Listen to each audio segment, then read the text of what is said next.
natin, apak tayo sa preno. Yan. Okay.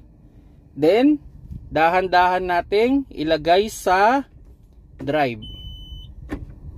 Yan. O, nasa drive na yan. So, makita nyo rin na nasa drive na pag nakalagay na dito sa ating instrument panel na letter D. Then, i-release natin yung ating handbrake. Yan. So, na-release na yung ating handbrake. So, kung gusto nating umabante yung isang automatic, hindi natin kailangan apakan yung gas agad. Pwede nating iangat yung ating paa ng konti sa preno para umabante ng konti. Parang ganito. Yan. Aabante na yan. Yan.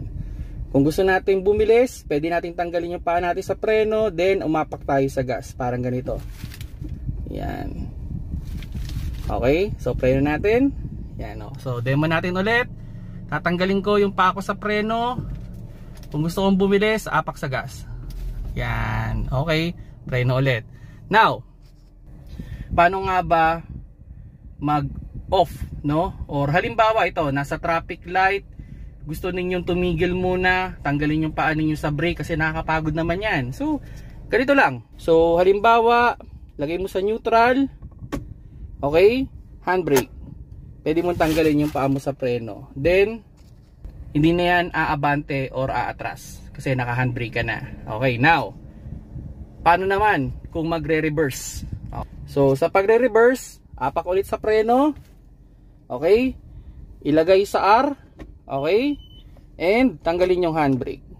Yan. Then tatanggalin natin ng dahan-dahan yung paa natin sa preno para umatras ng dahan-dahan yung ating sasakyan.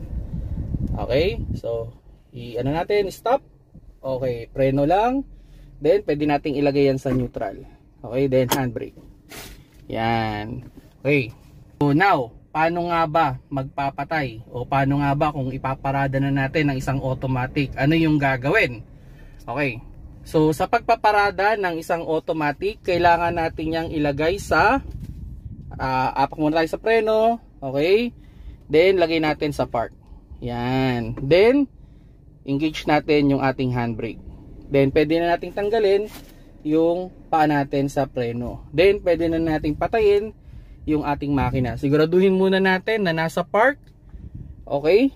Naka-handbrake tayo bago natin patayin ang makina ng isang automatic na kotse. So, patayin natin.